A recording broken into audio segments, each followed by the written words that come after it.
नमस्कार, मैं हूं विवेक पांडे और मध्य प्रदेश की बड़ी बहस में आप सभी का स्वागत है। सबसे पहले आपको मध्य प्रदेश विधानसभा के मानसून सत्र से जुड़ी जानकारी बता देते हैं। तो 1 जुलाई से मानसून सत्र शुरू होने जा रहा है। डिप्टी सीएम और वित्त मंत्री जगदीश देवड़ा 3 जुलाई को वित्तीय वर्ष 2024-25 का बजट प्रस्ताव पेश करेंगे। मानसून सत्र शुक्रवार 19 जुलाई तक चलेगा, जिसमें 5 अवकाश रहेंगे। विधानसभा ने 14 बैठकों का शेड्यूल जारी कर दिया है और इस सदन में मुख्यमंत्री डॉक्टर मोहन यादव की ओर से 7 राज्य मंत्री प्रश्नों का उत्तर देंगे। इसके बारे में सीएम ने विधानसभा अध्यक्ष नरेंद्र सिंह तोमर को सूचित कर दिया है। इसके साथ ही सरकार 11 विधेयक लाने की तैयारी में है। बोरवेल हादसे रोकने के लिए विधेयक भी आ सकता है। इसका सीधा मतलब है कि बोरवेल को खुला छोड़ने वालों की जवाबदेही भी तय होगी। यूनिवर्सिटी में एकरूपता लाने के संबंध में संशोधन विधेयक लाया जाएगा और इस बार प्रदेश का बजट 3.5 लाख करोड़ रुपए से अधिक का होने का अनुमान है। अब आज की बड़ी बहस के मुद्दे की बात सीधे आपको बताते हैं, जिस पर आज चर्चा करने वाले हैं। जैसा कि आप जानते हैं कि 1 जुलाई से मध्य प्रदेश विधानसभा का बजट सत्र शुरू होने जा रहा है। सत्र के हंगामेदार रहने की पूरी संभावना है, क्योंकि कांग्रेस ने जनता से जुड़े मामलों को सदन में उठाने के लिए प्रभावी रणनीति बनाई है। मानसून सत्र को लेकर नेता प्रतिपक्ष उमंग सिंगार ने एक अलग पहल की है। कांग्रेस अब जनता से सरकार के भ्रष्टाचार और घोटालों की जानकारी जुटाएगी। कांग्रेस ने जनता से भ्रष्टाचार और घोटालों से संबंधित वीडियो, फोटो और ऑडियो रिकॉर्डिंग मंगवाई है। कांग्रेस मानसून सत्र में भ्रष्ट अधिकारियों और कर्मचारियों के नामों का भी खुलासा करेगी। मध्य प्रदेश में विधानसभा के बाद देश भर में लोकसभा के चुनाव भी पूरे हुए, लेकिन एमपी में बीजेपी जिन प्रमुख वादों को लेकर सत्ता में आई वो अब भी अधूरे हैं। कांग्रेस का आरोप यह भी है कि महिलाओं को 450 रुपए का गैस सिलेंडर, 3000 रुपए लाडली बहनों को और किसानों को उनकी फसल का समर्थन मूल्य सरकार नहीं दे रही है। इन्हीं मुद्दों को जोरों शोरों से सदन में उठाया जाएगा। कांग्रेस का यह भी कहना है कि सरकार की वादाखिलाफी नहीं चलने देंगे। विपक्ष ने सदन में सरकार को घेरने की रणनीति भी तैयार कर ली है। विधायकों को अलग अलग मुद्दों को प्रभावी रूप से तैयारी के साथ उठाने को कहा है। ये वो बातें हैं जिस पर आपको इस बार का विधानसभा सत्र देखने को मिल सकता है। कांग्रेस की अपनी तैयारी है तो सत्ता पक्ष की भी अपनी तैयारी है, लेकिन किस प्रकार से दोनों ही पार्टियों की विधायकों की गहमा गहमी देखने को मिलेगी इस बार के सत्र में, ये हम लोग देखेंगे। 15 और 16 जुलाई जो है इसमें बजट पर चर्चा होगी। 1 जुलाई से ये मानसून सत्र की शुरुआत होगी और deputy CM Jagdish Devda budget पेश करेंगे। हंगामा तो एक नकारात्मक शब्द ही है। भाजपा विकास की, भाजपा जनता से किए गए वादों को पूरा करने की तैयारी कर रही है और कांग्रेस हंगामा करती है तो एक दूसरे के विरोध में करती है, क्योंकि जब जब कांग्रेस का एक गुट कोई रणनीति बनाता है तो पहला उसका उद्देश्य होता है अपने विरोधी गुट, अपनी पार्टी के ही दूसरे नेताओं को नीचा दिखाना। पहले भी सदन में हमने देखा था कि कांग्रेस आंतरिक रूप से ये एक राय नहीं रह पाई और इस बार भी यही होने वाला है। जो सामने है उसके लिए क्या सुझाव? उमंग सिंगार सुझाव मांग रहे हैं और मंत्री रहते हुए उन्होंने कहा था कि दिग्विजय सिंह सबसे बड़े माफिया, तो पहले सबसे बड़े माफिया को वो ठिकाने लगाएं, तब जाके जनता से राय लें। निश्चित रूप से स्वागत है, बजट लाएं, पर बजट में कुछ ऐसे प्रावधान करें जिससे कि बेरोजगारी दूर हो, युवाओं के लिए उद्योग धंधों का मार्ग प्रशस्त हो, महिलाओं की सशक्तिकरण के लिए कुछ ऐसे रोजगार और नवाचार करें जिससे कि महिलाएं जो हैं उनका सशक्तिकरण हो। महिला सुरक्षा पर बात करें। जो कुपोषण में हम नंबर 1 हैं विगत 7 वर्षों से, उस पर कुछ ऐसा काम करें कि हमारे यहाँ कुपोषित बच्चे पैदा ना हो। अगर बात करनी है तो हमको बात करनी चाहिए कि जो अनुसूचित जाति, अनुसूचित जनजाति के लोग हैं उन पर जो अत्याचार हो रहे हैं, उन पर जो अनाचार हो रहे हैं, उस पर रोकथाम हो सके, उनका आर्थिक जो है उत्थान हो सके, इस दिशा में काम करें। और गृह विभाग जो है स्वयं मुख्यमंत्री रखे बैठे हैं, तो वो देखें कि आखिर जो मध्य प्रदेश है वो आपराधिक प्रदेश क्यों बनता चला जा रहा है, क्यों इतने खुलेआम लोग जो है अपराधी जो है अपराध कर रहे हैं और सरकार जो है वो मौन साधे बैठी हुई है। और चलिए अब चर्चा को शुरू करते हैं। 2 खास मेहमान हमारे साथ चर्चा में जुड़ रहे हैं। सत्येंद्र जैन जी हमारे साथ हैं, बीजेपी प्रवक्ता, और अवनीश सिंह बुंदेला जी हमारे साथ जुड़ चुके हैं, कांग्रेस प्रवक्ता हैं। आप दोनों मेहमानों का बहुत स्वागत है। शुरुआत करते हैं जैन साहब आपसे। जो बात विपक्ष कह रहा है कि जोरों शोरों से मुद्दों को उठाया जाएगा और सरकार की जो नाकामियां हैं वो सदन में भी बताई जाएगी, सड़क पर भी बताई जाएगी। पहली प्रतिक्रिया तो इसी पर। मैं भारतीय जनता पार्टी की ओर से यह आशा करता हूं कि कांग्रेस जो बजट सत्र आ रहा है और जिसमें 11 और कुल 12 जो है एक्ट आने वाले हैं, अधिनियम आ रहे हैं, विधेयक आ रहे हैं, सॉरी विधेयक आ रहे हैं, तो उन विधेयक को उस पे सकारात्मक रुख अपनाएगी, रचनात्मक विपक्ष की भूमिका अदा करेगी और निसंदेह जन कल्याण के लिए जो काम हम कर रहे हैं उसमें हमें एक और अवसर देगी कि भाई और जन कल्याण करें। लेकिन मुझे ऐसा लगता नहीं है जिस प्रकार से कांग्रेस ने प्रारंभ किया है, जिस प्रकार हेल्पलाइन अभी प्रारंभ की, तो देखिए कांग्रेस सदैव करती रही कि पहले भी कहती रही इतने घोटाले हो गए, सैकड़ों घोटाले हुए, सब हुए, बहुत छाती कूटा और 50% कमीशन का भी हमें विधानसभा चुनाव में हम लोगों पे आरोप लगाया था और व्यापम के भी आरोप लगाए थे, सब लगा रहे थे और पटवारी का तब भी लगा रहे थे ये लोग, तब भी और बहुत सारे जगह के आरोप लगाए थे। लेकिन भगवान रूपी जनता की अदालत में जब हम गए और उन्होंने हमें पुनः आशीर्वाद दिया, अब अगर उमंग सिंगार जी जो आरोप लगा रहे हैं, जो हेल्पलाइन नंबर जारी किया, तो निसंदेह सर्वप्रथम जैसा कि हमारे मीडिया प्रभारी जी माननीय आशीष अग्रवाल जी ने कहा है कि दिग्विजय सिंह जी का नाम उन्हें सूची में सर्वोपरि रखना होगा, क्योंकि स्वयं उमंग सिंगार जी जब मंत्री रहे तो उन्होंने प्रेस कॉन्फ्रेंस आयोजित की और प्रेस कॉन्फ्रेंस आयोजित करके कहा था कि दिग्विजय सिंह जी सबसे बड़े माफिया हैं, सबसे बड़े ब्लैकमेलर हैं। और फिर दिग्विजय सिंह जी ने प्रत्युत्तर दिया कि उमंग सिंगार शराब माफिया हैं और वो भी बहुत बड़े माफिया हैं, खनन माफिया हैं, और आपस में ही तो सोचिए अब कांग्रेस जवाब दे। और मैं तो कहता हूँ ये जो इनको देखना पड़ेगा। आप सिर्फ फुटाउल की बात कर रहे हैं जी, लेकिन कांग्रेस ये कह रही कि हम तो सीधे जनता से पूछेंगे, बताइए कौन सा पेपर लीक हुआ, कौन सा घोटाला हुआ, महिलाओं को 3000 क्यों नहीं मिले, 450 का सिलेंडर क्यों नहीं मिला। देखिए हम 450 का सिलेंडर तो ऑलरेडी दे रहे हैं और लगभग 45 लाख महिलाओं को मध्य प्रदेश की हम हर महीने जो उनको सिलेंडर देते हैं उसका लगभग 1000 करोड़ रुपए से ज्यादा की राशि हम सब्सिडाइज वाली जो है साल भर में उससे ज्यादा का हमें प्रावधान भी किया हुआ है और आगे जो पूरे जो बजट आ रहा है इसमें भी प्रावधान होने वाला है उसका। और अनेक विधेयक आ रहे हैं, गोवध वाला विधेयक भी है उसमें भी संशोधन है, इसके साथ साथ जो बोरवेल वाला है उसमें जिसका भी बोरवेल होगा, तो ऐसे अनेक का जो कानून उसमें अधिनियम आने वाले हैं जिसमें कि जो बोरवेल है अगर उसको स्वयं को मालिक को बंद करना पड़ेगा, प्रशासन उसमें कोई रेस्क्यू ऑपरेशन चलाता है तो रेस्क्यू ऑपरेशन का सारा खर्च भी जो है उस व्यक्ति को देना होगा और जो संबंधित बोरवेल एजेंसी जो है जिसने बोर किया होगा वो सब लोग उसके लिए उत्तरदायी रहेंगे। तो ऐसे अच्छे कानून सरकार लेके आ रही है, तो मुझे लगता है समर्थन करना चाहिए। लेकिन कांग्रेस उमंग सिंगार जी की जो बुआ कहती थी कि उमंग सिंगार की बुआ जब मंत्री रही तब वो कहती थी कि वो दिग्विजय सिंह जी के तंदूर में जल रही हैं, ऐसा उनका एक बयान रहता।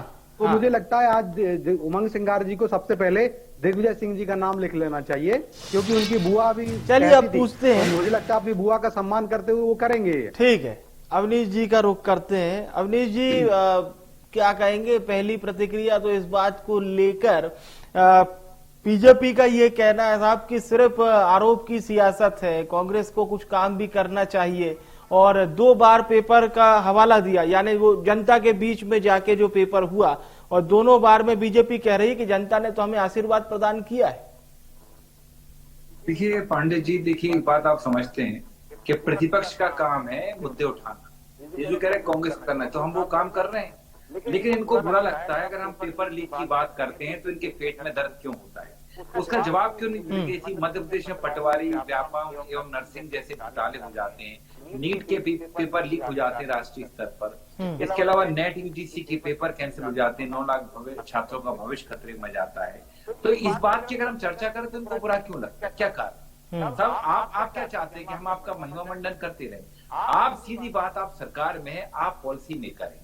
अगर हम आपसे सवाल करते हैं तो आप कहते हैं दिग्विजय सिंह ने ये क्यों कहा, ये ने उमंग सिंगार जी ने ये क्यों कहा। ये देखिए ये मुद्दों से भागने वाली बात है और इतिहास गवाह रहा है कि भारतीय जनता पार्टी चाहे आज हो या शिवराज जी के समय हो हमेशा सदन से भागी है। और तो और हमारे विधायकों को इनके मंत्रियों ने कई बार मारने पीटने तक का प्रयास किया है सदन में, सब गवाह इस बात के। तो हम साफ कहते हैं साहब, हम जनता के बीच जैसे आपने जो वादे किए थे, अब आप सत्ता में हो, अच्छी बात है भाई, आपको बड़ा बहुमत मिला, आपको मध्य प्रदेश में आप सत्ता में आए, तो आपने जो वादे किए थे, आपका जो घोषणा पत्र था, इसको संकल्प पत्र कहते थे, वो चिड़िया उसको कौन पूरा करेगा? आप हमेशा चुनाव प्रचार में लग जाते हैं। आप अभी ये 450 का सिलेंडर कह रहे थे, पांडे जी मुझे तो आज तक नहीं मिला।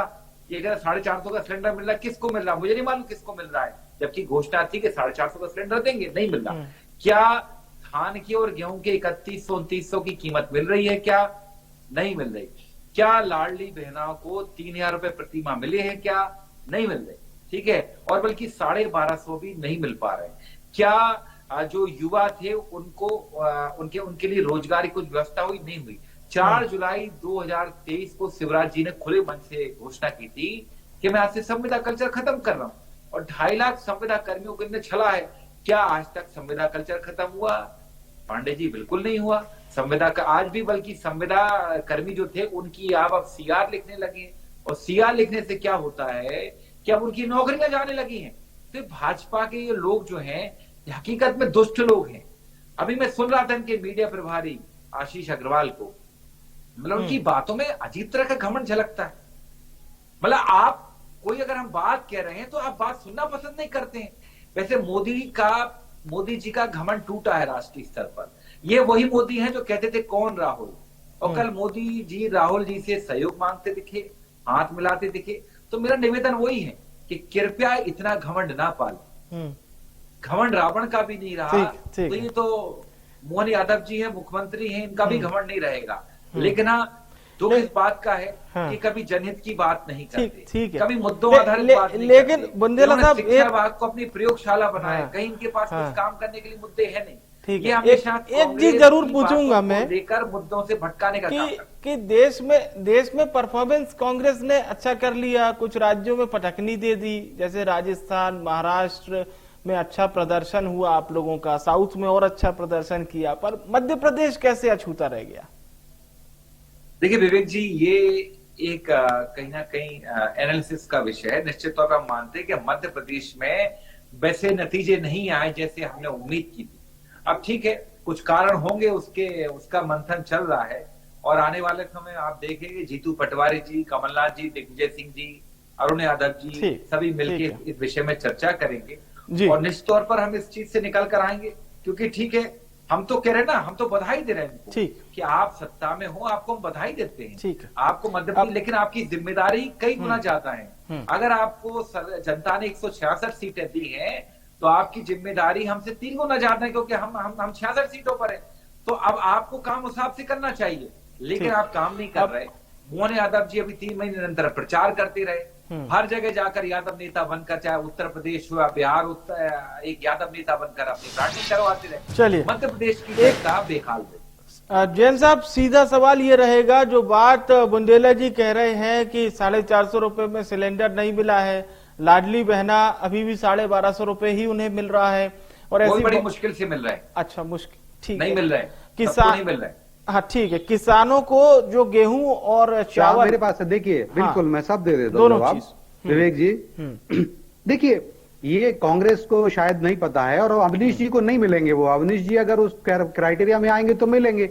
मैंने कहा 45 लाख लाडली बहन, जो टोटल लाडली बहन है 1.25 करोड़ के लगभग, उनमें से 45 लाख जो बहन है उनको मिल रहे हैं, क्योंकि उनके नाम पर गैस सिलेंडर का कनेक्शन है। मैं लौटूंगा, बुंदेला साहब आऊंगा आपके पास। अभी कहें निजी हमले ना करें।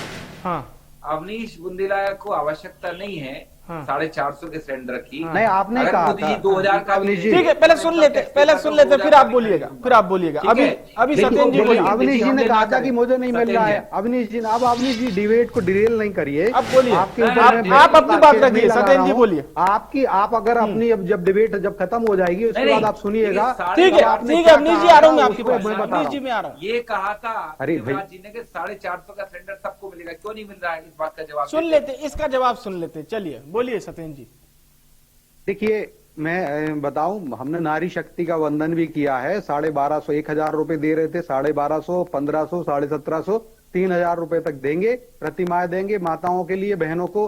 और देखिए, हम डीबीटी के माध्यम से देंगे, डायरेक्ट बेनिफिट ट्रांसफर के माध्यम से देंगे माताओं बहनों को, और उनके बैंक अकाउंट में जाएगा। कांग्रेस की तरह नहीं, जीतू पटवारी जी की तरह, जो जीतू पटवारी जी कहते हैं कि माताएं बहनें 200-500 रुपए लेके पोल के में रख लेती हैं। तो मैं बता दूं, ये हम लोगों का, ये भाजपा के सिस्टम है, हमारी सरकार का, हम उनको डायरेक्ट बेनिफिट ट्रांसफर डीबीटी के माध्यम से दे रहे हैं, डायरेक्ट बिचौलिया ट्रांसफर भी नहीं हो रहा कि जो कांग्रेस के समय होता रहा है, 1 रुपए जाता था तो बिचौलिए पूरे कांग्रेस के लोग जो 85 पैसे खा जाते थे, 15 पैसे पहुंचते थे, डायरेक्ट बिचौलिया ट्रांसफर होता था। हम डायरेक्ट बेनिफिट ट्रांसफर का प्रयोग कर रहे हैं और उसके माध्यम से दे रहे हैं। और जीतू पटवारी जी भी सुन लें आज ये डिबेट में कि जो कहते हैं कि माताएं बहनें मध्य प्रदेश की 200-500 रुपए लेके पोल के में रख लेती हैं, हमने ऐसा काम भी नहीं किया। हम 1.25 लाख करोड़, लगभग 1.25 करोड़ माताओं बहनों को उनके बैंक अकाउंट में दे रहे हैं और 450 रुपए में हम माताओं बहनों के नाम, जिनके नाम पे सिलेंडर है, उनको दे रहे हैं और दे चुके हैं।